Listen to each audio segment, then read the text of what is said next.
Hey, salut à tous, comment ça va? On se retrouve aujourd'hui pour un nouveau vide-grenier, et oui, le dernier vide-grenier avant les vacances. On vous l'a dit la semaine dernière, on prend des vacances en août, ça va nous faire du bien. Et on va commencer la vidéo là-dessus pour que vous soyez au courant du programme du coup de août, c'est important. Alors pour faire simple et concis, en août, vous allez avoir le droit à tous les courts-métrages qu'on a pu faire toute l'année. Parce que oui, cette année a été sous le signe des courts-métrages, vous l'avez remarqué sur les vidéos vide-grenier en tout cas. Ça peut être sympa de faire un récap du coup avant la rentrée. Et donc tous les mercredis, samedis et dimanches, vous aurez le droit aux courts-métrages que vous avez vus toute l'année avant les vide-greniers en intro, mais en vidéo seul, ce qui vous permettra de les revoir et puis de les commenter, de voir vos retours là-dessus, ça pourrait être sympa. La chaîne restera donc active au mois d'août, mais il n'y aura pas de nouvelles vidéos exclusives on va dire, et on repartira donc le premier dimanche ou samedi 2 septembre avec une nouvelle vidéo vide-grenier ou ouverture. Et donc aujourd'hui, comme on est sur la dernière vidéo vide-grenier, parce que oui, dimanche prochain, c'est une vidéo 3ème des marques des soldes, ça va être cool, et bien on va essayer de vous montrer aujourd'hui comment ça va se passer avec les futurs vide-greniers, c'est-à-dire des vidéos plus courtes. On sait que ça vous dérange un peu la longueur des vidéos, la longueur de nos explications. On va essayer de pas tout dire et d'être le plus concis possible pour se concentrer vraiment sur les trouvailles et moins sur un détail de chaque objet, tout ça et tout. Et puis si possible, on vous montrera des extraits de jeux parce que je sais qu'il y en a pas mal qui réclament ça et c'est vrai que ça peut être cool, à voir comment mettre ça en place. Et donc pour résumer, vous l'avez compris, aujourd'hui une vidéo plus courte, plus concise avec des extraits de jeux si possible pour tester ça aujourd'hui et puis pour avoir vos retours avant du coup la reprise en septembre prochain.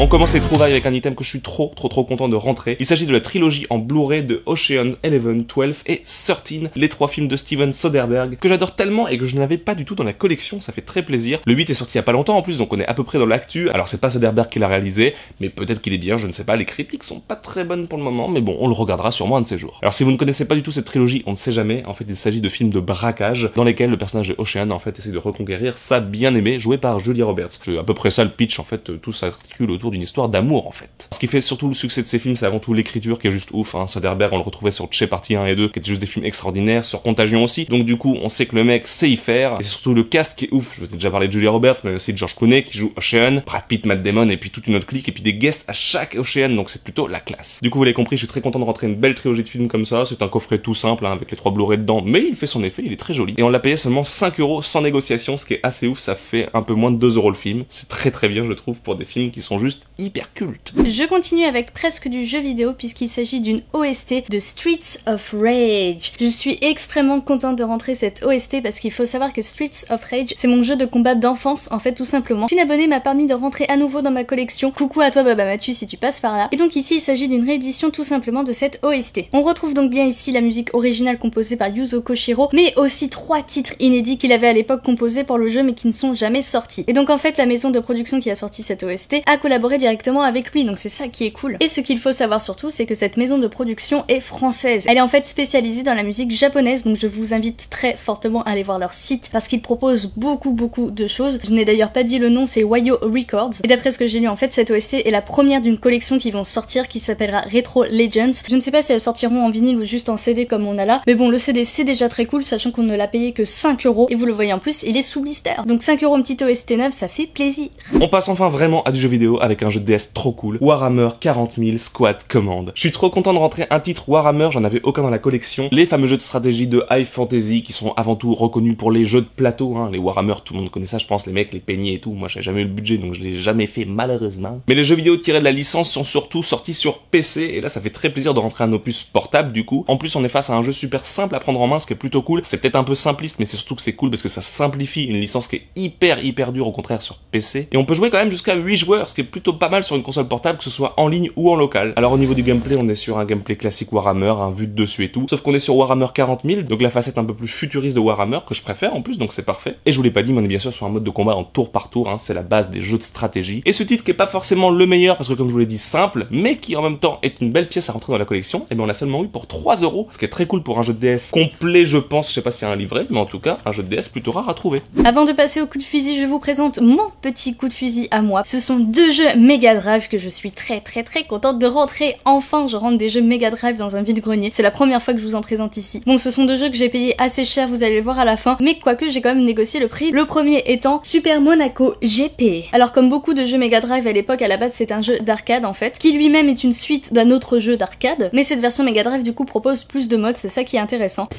Par contre, niveau gameplay avec la manette de la Mega Drive qui s'appelle le Joypad au passage, j'avais un jeu de voiture qui s'appelait Lotus Challenge, un truc comme ça, et c'était juste juste horrible à jouer. Sachant que la borne d'arcade, elle, avait un volant, donc ça devait être beaucoup plus cool, je pense. Mais bref, on est sur un jeu de Formule 1, il faut savoir que la Formule 1, j'adore ça. Alors oui, je ne suis plus trop aujourd'hui parce que je n'ai juste pas le temps de regarder, mais il faut savoir que j'étais très fan de Kimi Raikkonen, le coureur finlandais. Me demandez pas pourquoi, j'avais un délire avec la Finlande, je suis fan de him et tout, alors du coup j'étais à fond dans la Finlande. Et donc avant de passer au deuxième jeu, je vous dis juste une petite anecdote sur celui-ci. Vous ne pouvez pas rejoindre d'écuries qui existent dans la vraie vie, ce qui est un peu dommage, mais par contre vous avez des noms équivalents comme celle de McLaren qui est Madonna. Alors pourquoi Madonna, sachant que Madonna n'a rien à voir avec la F1, tout le monde le sait, et bah je ne sais pas non plus. Et le deuxième jeu est un jeu dont je vous ai déjà parlé, donc je suis très contente de le rentrer, c'est Micro Machines Turbo Tournament 2. J'ai dit tournament un peu bizarrement, oui je sais, mais c'est pas grave. Et oui, Micro Machines, ce fameux jeu de course avec des petites voitures où vous êtes du coup dans un environnement de la vie quotidienne, mais en tout petit parce que vous êtes des petits jouets de voitures. Et c'est ça qui est trop cool avec ce jeu. Et surtout sa grosse particularité, c'est comme ça qu'on le reconnaît, c'est vu du dessus. Et donc je ne vais pas m'étaler encore une fois sur ce jeu puisque je vous en ai déjà parlé. Si vous voulez voir la vidéo dans laquelle je vous en parle, c'est dans le petit i qui va s'afficher juste là. Enfin si Sarah ne l'oublie pas, hein. Je vais quand même vous dire ce qui fait la particularité de cette version Mega Drive, c'est en fait sa cartouche. Parce que vous le voyez, il y a 2 ports pour les manettes, ce qui permet de jouer à 4 sans adaptateur et c'est ça qui est super cool. Par contre sur la jaquette il y a bien écrit de 1 à 8 joueurs. Alors vous dites mais comment peut-on jouer à 8 joueurs avec une Mega Drive? Et bien tout simplement vous partagez votre joypad. C'est un peu chelou, on peut le dire, sachant qu'avec des mains d'adultes je ne sais pas si ça fonctionne très bien parce que vu la taille des joypads c'est pas évident. Et donc vous l'avez vu quand je vous ai montré la cartouche, il est complet. Malheureusement le Super Monaco GP ne l'était pas, sachant que ces 2 jeux Mega Drive étaient annoncés à 8 € unité, ce qui est un peu cher pour des jeux vidéo. Du coup je me suis dit je vais négocier un peu parce que encore le Micro Machine 2 à 8 € ça va, ça passe, il est complet, sauf que le Super Monaco GP il ne vaut clairement pas 8 € selon moi. Du coup j'ai un peu insisté et j'ai réussi à avoir les deux pour 15 €. Ça c'est de la négoce, hein. Si vous voulez quelques conseils, mon numéro s'affiche juste là, voilà, vous pouvez appeler, c'est 50 centimes la minute. Je vous donnerai tous mes conseils pour bien négocier un prix comme je l'ai fait là avec mes jeux Mega Drive. Après de superbes titres rétro, pour une fois je vais vous présenter des systèmes PlayStation, mais il fallait le mettre à la fin, c'est le vrai coup de fusil pour nous. On commence par Disney Infinity, le premier opus sur PlayStation 3. Le jeu, est-ce qu'on l'utilisera? Je ne sais pas, parce que c'est quand même mieux de trouver le jeu numéro 3, parce qu'il faut savoir que toutes les figurines qui sont sorties pour le 1 et le 2 sont compatibles 3 et pas inversement, c'est logique. Et avec ce jeu justement il y avait des figurines et c'est pour ça que c'est vraiment cool et que ça fait partie du coup de fusil. Alors on commence du coup par le portail qui s'appelle pas portail mais plateau, hein, je pense 3 Skylanders, en même temps c'est le gros concurrent de Skylanders mais avec le côté Disney. Et donc la base toute simple, hein, USB qui doit marcher sur je pense toutes les consoles. Et ce qui est vraiment cool du coup c'est les figurines et on commence du coup avec le gros monstre que je sais plus son nom du tout mais son va me le dire tout de suite.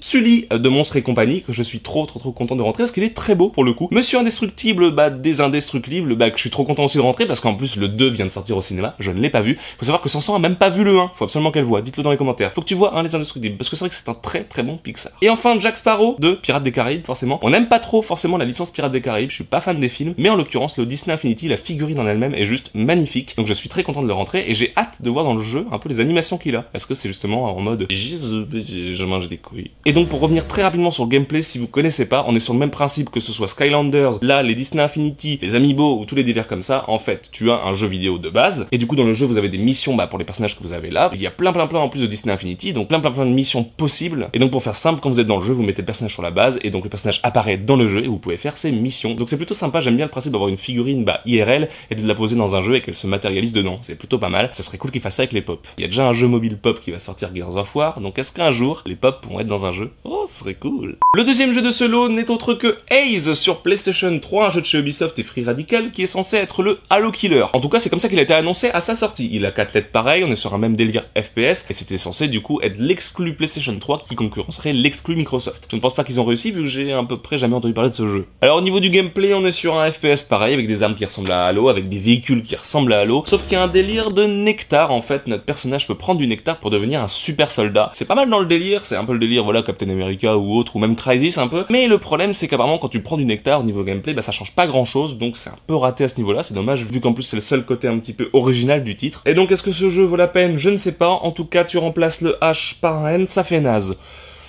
Voilà. Et le dernier jeu du lot, c'est juste pour moi la plus belle trouvaille de ce vide-grenier. Il s'agit de Uncharted 2 Among Thieves. Ça fait très longtemps que je le cherche. J'ai le 1 dans la collection, j'ai le 3 dans la collection. Je ne sais pas pourquoi je n'arrivais jamais à trouver le 2. Est-ce que je suis obligé de vous décrire un Uncharted ou pas? Je ne sais pas. En tout cas, je vais le faire, on sait jamais. La fameuse licence développée par Naughty Dog, le fameux TPS qu'on incarne en fait un Lara Croft au masculin. Et donc c'est un chasseur de trésors / archéologue, mais plus chasseur de trésors qui cherche du coup à trouver des trésors. Merci le pitch. Alors faut savoir que ce Uncharted numéro 2 est considéré comme le meilleur, je ne sais pas pour le 4, mais en tout cas dans la trilogie de base, c'était considéré comme le meilleur, avec les meilleures notations en tout cas. Les graphismes sont juste ouf, le gameplay est hyper bien équilibré, et puis le scénario tient hyper bien la route. C'est vraiment le titre à avoir sur PlayStation, je pense, on est sur une exclue en plus. Alors il existe bien sûr un mode multi, des modes en ligne, tout ça, mais c'est un peu comme le délire Lara Croft, c'est un jeu vraiment qui est fait pour le solo, où tu vis une aventure juste incroyable, avec une belle narration. J'ai grandement hâte de le faire, parce qu'en fait je n'ai fait jamais aucun Uncharted. Je ne sais pas pourquoi, j'attendais d'avoir celui-là pour avoir vraiment la trilogie, et me faire les 3 à suivre. Du coup je n'ai plus d'excuses, il faut que je fasse les Uncharted. Voilà. Donc merci d'être entré dans la collection, complet, pour que je puisse enfin te faire. Et donc on était vraiment face à un coup de fusil sur ces 3 jeux PlayStation. Il y a peut-être le Haze au milieu qui est pas ouf, mais on a quand même un Disney Infinity, surtout avec les figurines, et puis le Uncharted 2, qui est juste, voilà, le jeu je vous ai dit que j'attendais depuis longtemps. Et donc la personne qui les vendait sur son stand vendait les jeux 1€ unité, sauf le Disney Infinity à 2€. Oh là là, c'est super cher, parce qu'il y avait les figurines avec, forcément. Donc en fait on a rentré 3 jeux plus les figurines 4€, ce qui est vraiment hyper donné. C'est pour ça que j'ai tenté le Haze, en voyant les critiques, je me suis dit que c'était franchement pas le jeu de l'année. Mais quand j'ai vu 1€ les jeux, bah j'ai pris tout ce qu'il avait, c'est logique. C'est déjà la fin de ce vide-grenier, je suis très contente de toutes nos trouvailles, surtout de mes jeux Mega Drive, forcément. J'espère que ce nouveau format vous plaira comme vous l'a expliqué Saran. On a été beaucoup plus court sur nos résumés. En tout cas, n'hésitez pas à laisser vos avis dans les commentaires. Votre retour est très important pour nous. Du coup, j'ai presque rien à dire parce que Saran a tout dit dans l'intro. La semaine prochaine, ça sera une vidéo de solde, etc. En tout cas, si cette dernière vidéo de vide-grenier de la saison vous a plu, n'hésitez pas à laisser de gros pouces bleus, ça nous fera très plaisir. Si vous n'êtes pas abonné, bien sûr, abonnez-vous parce que plus on est d'abonnés, plus on est... Non, c'est pas ça. Puisque plus on est de fous, plus on est de fous, comme je le dis toujours. Je vous fais bien sûr de gros bisous et je vous dis à la semaine prochaine pour les 2 dernières vidéos de la saison. Ciao!